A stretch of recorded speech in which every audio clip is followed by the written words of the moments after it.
12 o'clock on the dot. What does that mean? That means 30 minutes, commercial free, sports talk as we take you up to 2 p.m.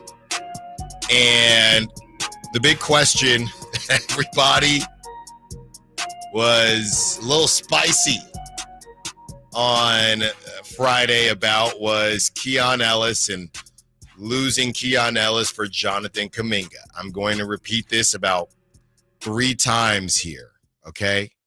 Maybe more than that. I do not want to trade Keon Ellis for Jonathan Kuminga. I do not want to trade Keon Ellis for Jonathan Kuminga. I do not want to trade Keon Ellis for Jonathan Kuminga. But if I liked Jonathan Kuminga that much, I don't know that I would let Keon Ellis get in the way of getting Jonathan Kuminga. I don't know that I'd let that be the holdup. In a perfect world, you don't have to, right? That's why the Kings have offered Devin Carter a protected first and Dario Saric. We don't know if he can still play basketball, but Dario Saric, right? That's what they've offered.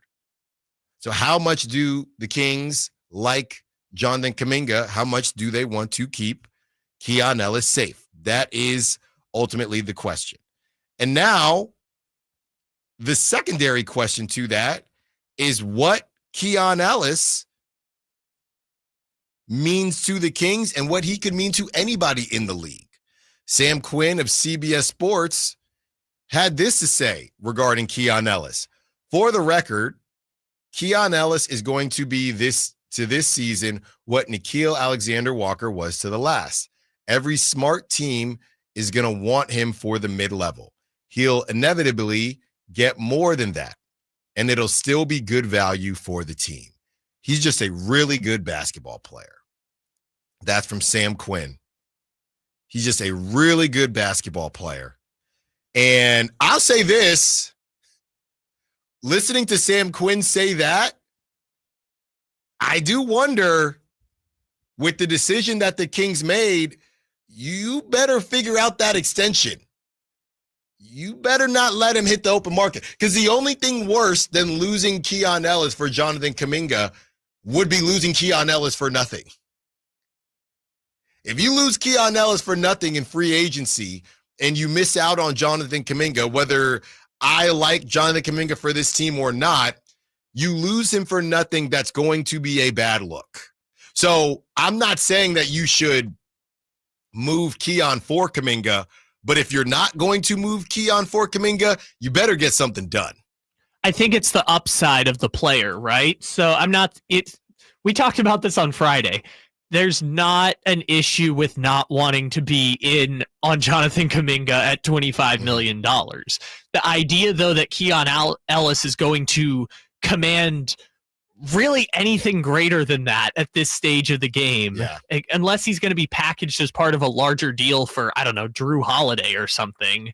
Like, the idea that him alone as a main focal point of a trade is going to command you anything more than a 22-year-old disgruntled Jonathan Kuminga, I feel like is where Sacramento is, and Kings fans that were wiling at you on Twitter were maybe believing in Keon Ellis and more so from an emotional standpoint than anything else, and wanting to have Keon be on the team for years and years to come, because why wouldn't you? That's the type of player everyone should want on their team.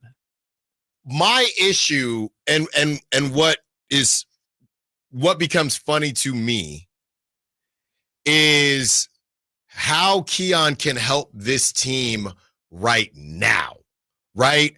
I do not want to hear about Keon being this team's Caruso. You know why I don't want to hear about Keon being this team's Caruso? Because let's follow the red bricked road here, people. Which team was Alex Caruso on the last however many seasons and did not impact the game the same way he did on the Thunder? Same player, different team. Let's think about it. It was the Chicago Bulls. Alex Caruso was on the Chicago Bulls, still Alex Caruso, and they didn't do anything in the Eastern Conference. Wait, Alan, though, the Bulls have made a lot of changes since Caruso was gone. Who are the teammates that Caruso was playing with? Great question, Kyle. It's a great question. Funny enough, those dudes are now on the Sacramento Kings. What? Who would that be? In DeMar DeRozan and Zach LaVine. So we've seen this before. So everybody, you need good players. This is who the Kings need when they're in the playoffs. What? The playoffs? This is the same conversation in a different way as Mason Miller and the A's. You got a closer on a team that doesn't close games very often. It's a great situation. Hey, when the A's get to the playoffs, we're going to have a shutdown closer. Okay, what place are the A's in? Now, look, the Kings could surprise some people and get to the playoffs. But comparing Keon Ellis to Caruso on the Thunder specifically is not what you should be doing, because Alex Caruso was on a team with the two main players that are now on the Kings, and they didn't do anything. So I'm not saying to move Keon Ellis. I'm saying that everybody talking about how Keon is an impact player that's going to be very important in the playoffs. Whose playoffs? Whose playoffs are we talking about? Who are we talking about? Well, and to the same point, like we talked about this as well. Caruso is kind of like the S tier player for this specific skill set, right? Yeah. A two guard who can also guard ones and threes and Jokic. Yes, and Jokic in a game 7 with the season on the line. Again, that's Caruso is a 2-time all NBA defender, or all defense team guy. Keon Ellis, while very good, is not quite that. But again, it's not to say Keon is not a it's not to great say he player. Can't get there, and it's not to say he can't get there. I just think he's closer to Nickeil Alexander-Walker, to Sam Quinn's point, than Alex Caruso, even under the best of circumstances. But again, Nickeil Alexander-Walker was on the Timberwolves, who went to the Western Conference Finals with Anthony Edwards, with Naz Reid, with Julius Randle. We'll see what happens on the Hawks. They're trying to build something, but we're watching these guys do certain things on playoff teams. Right, and to your point, we talk about the second draft sometimes, and Nickeil Alexander-Walker was bad on the Pelicans, spent a year in purgatory on the Jazz, and then made it to Minnesota. And a big part of that was no bag work, right? Zero. Just wasn't giving it on offense, but could play some good defense. A great situation to walk into if you're a player with that, Keon Ellis type skill set. A team where you're backing up Anthony Edwards, maybe the best shooting guard in the NBA. And now he's going to go play with Dyson Daniels. I don't know how that's going to work. We do not know. And the other thing, as everybody was getting mad at me about 6'7", calling Keon the 6'7" guy off the bench, or not off the bench, but the 6'7" player, right? 6th man, 7th man. The other part of that is that him being compared to Nickeil Alexander-Walker, he didn't start either. Now, I get it. The Timberwolves are obviously better than the Kings, but he didn't start either. So on a team, there shouldn't really be a world where Keon Ellis is your starting two guard and you're actually rocking and rolling. And he is best served as a 6th, 7th man. The problem is this team just isn't as good as these other teams that we brought up. Well, he can be Lou Dort and he can be Alex Caruso. What did those guys do when they weren't in winning situations? What did Nickeil Alexander-Walker do when he wasn't in a winning situation? So I'm not saying to move on from Keon. I'm not. I don't want to move on from Ellis Island. I really don't. But to talk about him the same way you talk about guys that are on completely different rosters and in completely different spots, that doesn't make a lot of sense either. That's not where the Kings are currently at. Maybe they'll get there, and I'm not saying that Kuminga is the guy that's going to help you get there or not get there, but having somebody, he's going to be really good for playoff basketball. Who's okay for who? Who's going? Okay, but let's also say they do make the playoffs, right? Because the argument to make in favor of doing Bulls West is DeRozan, Levine, and if you want to make Keon the Caruso in this example, and Schroeder is your Kobe White, then those players played with Vucevic, who is not Sabonis, right? Vucevic obviously made all-star teams, pretty empty calories offensive player. And by the way, apparently the Bulls might buy him out just because nobody wants him at $20 million right now, right? So the argument to make is like, okay, they've upgraded from Vucevic to Sabonis. Now, is that good enough to get you from, I think their peak was the 6th seed in the West, or sorry, the 6th seed in the East in this loaded Western Conference? Is that good enough to even get you back to the 8th seed in the West? Based on the people you were talking to in Summer League, it seems like most people's perceptions are, well, it didn't work for other teams, but maybe it'll work for the Kings kind of situation. So maybe the argument is if you give Sabonis all of this, he will make a leap, and he will be the reason why Sacramento will get back to the playoffs. But if that doesn't happen, to your point, Keon Ellis is now an unrestricted free agent, and you might lose him for nothing. I'll tell you this much. If the Kings, let's say the Kings miss the playoffs, and just like I've been saying, after this season, they decide we're going to start the rebuild process, then again, Keon at 26, and this thing just keeps getting more and more layered, because then it becomes, if you're Keon and you're Keon's agent and there's money out there, right? You're going to look around and say, hey, you know who you are. You know what your skill set kind of is. If the money is comparable somewhere else, do you want to stay in Sacramento as they try to rebuild, knowing that, look, brother, you're an undrafted 3-and-D guy, right? You want to stay in Sacramento while they look for their stars that are going to maybe hit, and you're going to have to, be their complimentary piece? Or do you just want to go be a complimentary piece on a team that's ready to go right now, which is essentially Nickeil Alexander-Walker is taking that chance with the Hawks, but it would be a situation like that.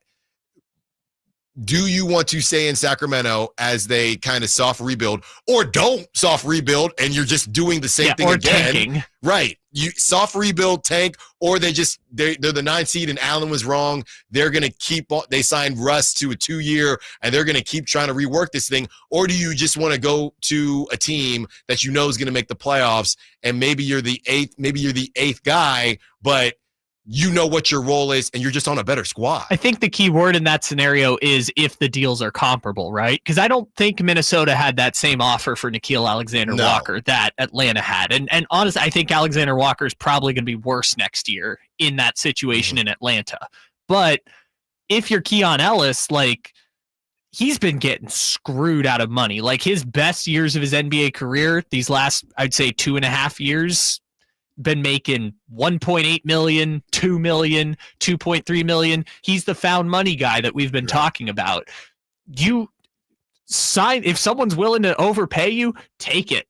Like, if the Kings are willing to overpay you, take it. If you're Keon at this stage of your career, he hasn't gotten the generational wealth yet. So if the deals are comparable, yes, maybe you start to think about winning situation. But if one team is offering you like even $5 million more, that's the same he's been making the last 3 years in the league. You take the largest offer, whatever your agent and financial advisor say is the best offer, and you don't even think twice at this point. 916-339-1140. Let's get to TC, who wants to be a part of the conversation. What's up, TC? What you got for us? Alan, what's up, bro? How you doing, man? Happy Monday. What you got? Happy Monday, man. Just fire. So listen, man, you don't got to get on here and explain to nobody, bro. Listen, Keon is my dog. Seriously, man. But it's a no-brainer, bro. I'm doing that deal today still, and I love Keon, man. But the reason why I'm doing that deal is because the upswing, younger, the athleticism that everybody wants, and also the wing help, right? Not saying that Devin is Keon. Keon is way better than Devin. But the whole, jumping, Keon has a jump shot. That's what he has on Devin. Other than that, Devin can rebound, jump in passing lanes, and do all that. Not saying that you're going to fill him in for him, But come on, what are we talking about? I'm not going to let Keon Ellis, if that's what that is, he's not going to hold up to Jonathan Kuminga because in the long run, Kuminga will fit the Kings better than Ellis, bro. Yeah, thanks for the call, TC. And that's a good point with Devin Carter. Obviously, and TC said the same thing, Keon is better than Devin Carter. But defensively, let's just do it since we're already here. How much better is Keon than Devin Carter specifically defensively? Specifically. Because I don't know that he is worlds better than Devin Carter defensively. The only conversation that we're having is the jump shot, which is a huge conversation, but Devin can get hot. I'm not saying that Devin is going to be Keon, but defensively specifically, I don't think that Keon is worlds above Devin Carter. I think you're muted. And some of the nerd stats that we didn't hear anything. Oh. We just heard nothing and then you saying nerds. Yeah, sorry. Some of the nerd stats that I have back up the fact that, wow, I'm rattled by that. I have to bring my mic down when there's callers. I know. Anyways, sorry, I'm rattled. Some of the nerd stats back up the fact that Devin Carter is a comparable defensive player. The only problem is sample size. We've seen 38 games of Devin Carter, many of which he didn't play very many minutes. Yeah, and again, I'm not saying that Devin Carter could replace Keon, and yeah, we're probably a year away from that convo. If he had, I think that a lot could happen, and playing time is just going to be tough to come by, but I think a lot could happen this upcoming season. If Devin had a good season and Keon's the hot ticket, look, I would have rather just got Jonathan Kuminga instead of letting Keon walk, but at least you'd know, hey, Devin is moving in the right direction. Yeah, because I've just pulled up last year's numbers here. Keon Ellis played 5 times as many minutes as Devin Carter did last year. Devin, on Basketball Index, they literally have something called rotation role. Devin Carter's literally just says garbage time.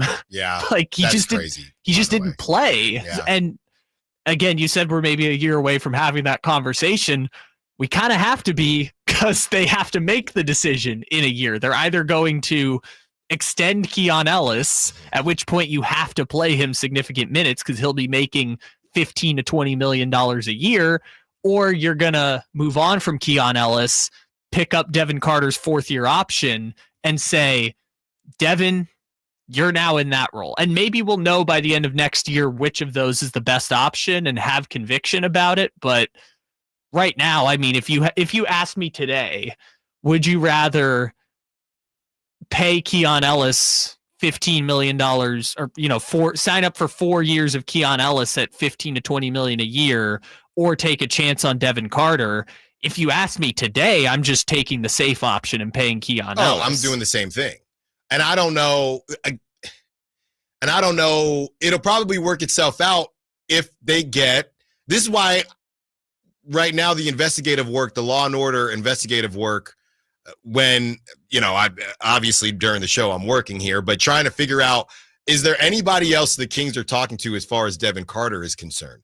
Because if they move Devin Carter, even if it's not the Kuminga deal, you bring in Westbrook, sure, but then you would have made your decision. There would be no Devin had a good season. Now you have zero excuse to not pay Keon Ellis, because there's no world where, hey, Devin had a good season. He's not even on the squad, and you're not going to not pay Keon Ellis because Russell West. That type of stuff. Well, we got to look up Statista this week, Kyle, see how much money the Kings made. But that's the type of stuff that'll make people stop showing up.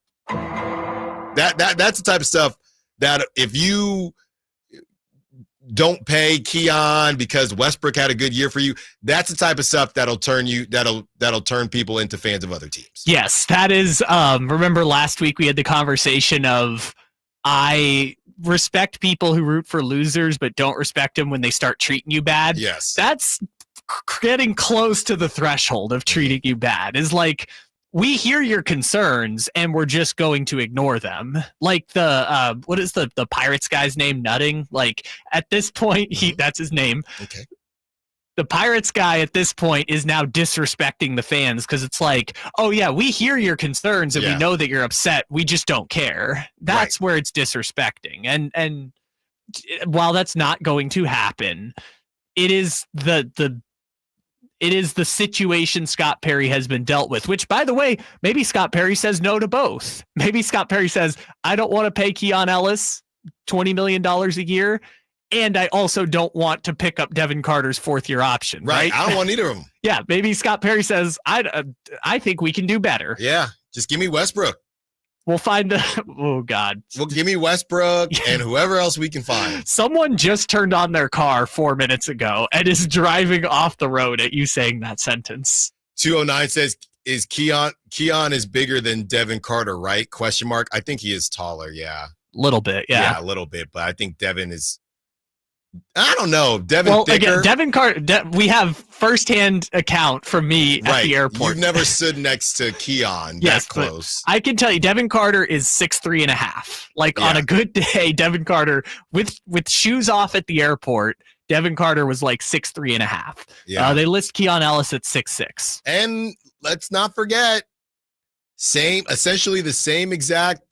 I don't know if it ended this way, but for a while, Devin and Keon had the exact same summer league stats. Devin from this year, Keon from last year. I don't know if it ended that way because Devin had a rough it was going into the semifinals. Okay. I mean, Devin played, I guess, fine in the semifinal, but he had a rough championship game. A lot of people had a rough championship game, except Isaac Jones. Yeah. Isaac Jones was killing it, but Keon Ellis can guard wings, right? I think that's the underlying point. I know some people are going to make the point with his size. Why can't they just play him at the 3? Blah, blah, blah. It's like, yes, he can guard wings. He's not going to be guarding Jaden McDaniels, but he is going to be guarding Brad Beal, right? That's kind of the Keon Ellis situation. If another team goes small, you can get away with playing Keon at the 3. Yeah. But if another team goes big, Neat Clifford time, baby. Come on down, Neat Clifford. Let's see how you can do guarding 6'9" guys. So